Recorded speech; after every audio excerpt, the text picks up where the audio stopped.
Assalamualaikum warahmatullahi wabarakatuh. Yang terhormat Ibu Yuris Kamelia Sari dan juga Ibu Muamiratus Sa'diyah selaku dosen pengampu pendidikan STEM. Di video kali ini kita akan membahas sebelumnya kita akan membahas tentang modul ajar yang berintegrasi STEM. Untuk di video kali ini kita membahas desain asesmen pembelajaran project based learning yang terintegrasi STEM dengan konteks perosotan air dan grafik fungsi kuadrat. Next.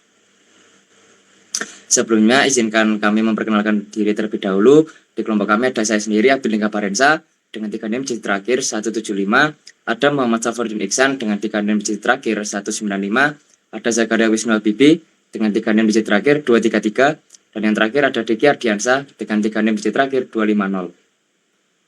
Next. Untuk yang pertama yang kita bahas ada identitas dan informasi umum.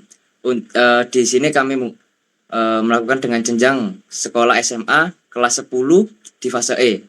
Untuk submaterinya ada grafik fungsi kuadrat dengan model pembelajaran PJBL atau Project Based Learning dengan pendekatan menggunakan user centric dan menggunakan Engineering Design Process atau EDP.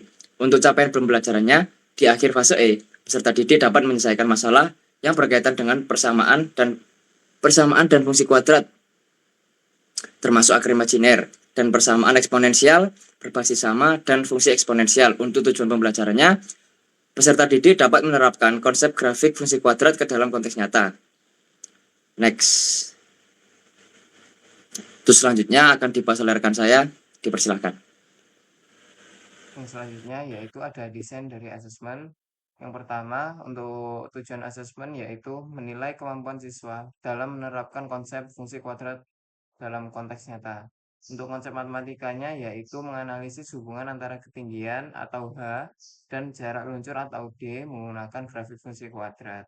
Untuk integrasi sistemnya yang pertama ada sains yaitu hukum Newton dan energi mekanik. Kemudian untuk teknologinya yaitu penggunaan sensor dan simulasi digital.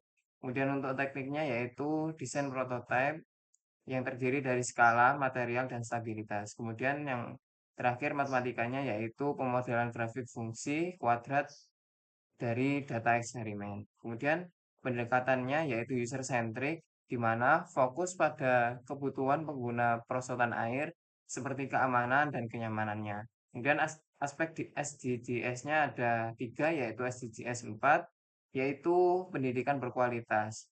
Nah, ini itu memberikan pengalaman belajar yang menyeluruh, kontekstual, dan relevan dengan kehidupan nyata. Kemudian SDGs 4 yaitu industri, inovasi, dan infrastruktur yaitu mendorong siswa untuk berinovasi dalam desain dan teknologi sederhana melalui pendekatan rekayasa. Kemudian SDGs 11 yaitu kota dan komunitas yang berkelanjutan, di mana siswa ini belajar menciptakan solusi rekayasa yang aman dan ramah lingkungan.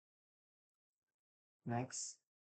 Kemudian untuk model pembelajarannya kita menggunakan PJBL dengan pendekatan Engineering Design Process atau EDP. Untuk format asesmennya yang pertama ada proyek kelompok menggunakan prototipe dan eksperimen.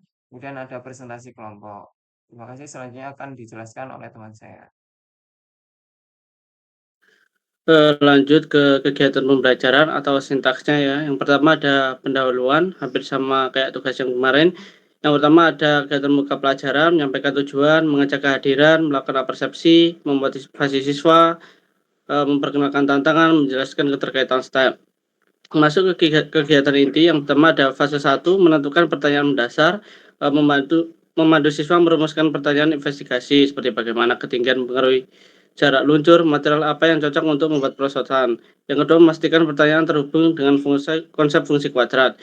Yang fase kedua yaitu mendesain perencanaan produk, memberikan contoh desain sederhana seperti memfasilitasi diskusi tentang parameter matematis. Yang ketiga ada validasi kesesuaian material seperti plastik, kardus, dan bambu. Yang fase ketiga yaitu menyusun jadwal pembuatan. Jadi di sini kegiatan siswa dan guru membagi tugas siapa saja dalam kelompok itu yang mengerjakan, lalu menetapkan deadline untuk desain, uji coba, dan revisi. Ada fase 4 memonitor keaktifan perkembangan proyek, yaitu guru mengamati kerja kelompok, memberikan umpan balik, lalu mendorong penggunaan alat ukur, contoh meteran, dan stopwatch.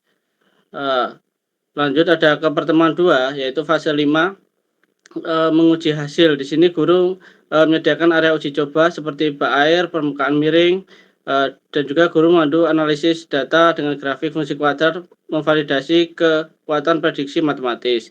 Selanjutnya yang fase ke-6 yaitu mengevaluasi pengalaman belajar. Kegiatan di sini yaitu guru memberi evaluasi dan refleksi. Lalu ada kegiatan penutup. Di sini di dalam kegiatan ini siswa dan guru menyimpulkan pembelajaran dan menghubungkan dengan dunia nyata seperti desain wahana air profesional. Lalu memberikan apresiasi untuk kerja keras para siswa yang telah mengerjakan proyek. Selanjutnya akan dijelaskan oleh teman saya. Selanjutnya ada lembar kerja proyek, yaitu yang bentuknya seperti ini.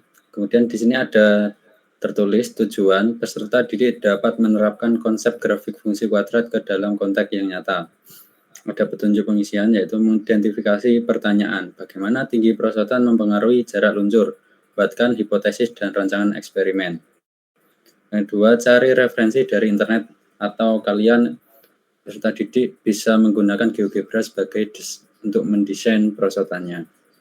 Yang ketiga, peserta didik bisa membuat miniatur perosotan air dari karton, sedotan bambu mini, lem, dan selotip.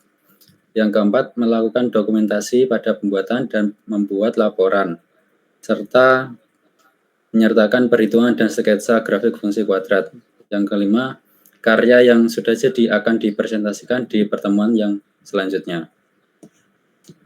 Kan di sini ada progres penyelesaian proyek, ada nama, kemudian ada kelompok berapa, kemudian nama anggotanya itu siapa saja.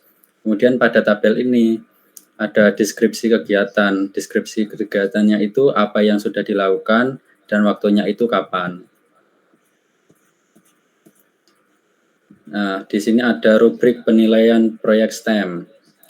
Ada 5 aspek yang akan dinilai, yaitu pemahaman konsep, desain dan prototipe, pengumpulan data dan analisa data, kolaboratif dan partisipasi, presentasi dan refleksi. Di sini skor yang paling maksimal itu pada masing-masing aspek itu adalah 4, maka untuk kelima ini skor maksimalnya itu 20.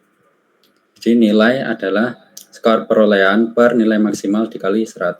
Tadi kan skor maksimalnya 20. Berarti misalnya peserta didik itu mendapat skor 15, jadi 15 per 20 kali 100% itu hasilnya berapa nilainya?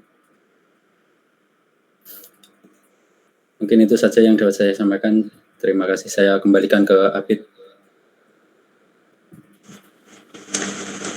Bisa di-scroll ke atas.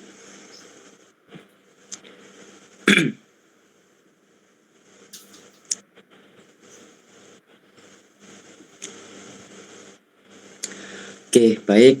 Mungkin cukup sekian video kami yang menjelaskan tentang desain manajemen pembelajaran dengan model project based learning yang terintegrasi STEM dengan menggunakan konteks perosotan air dan matematika yang menggunakan materi grafik fungsi kuadrat. Cukup sekian dari kami. Jika ada salah kata mohon dimaafkan karena manusia tempat banyaknya salah. Sekian dari kami. Wassalamualaikum warahmatullahi wabarakatuh.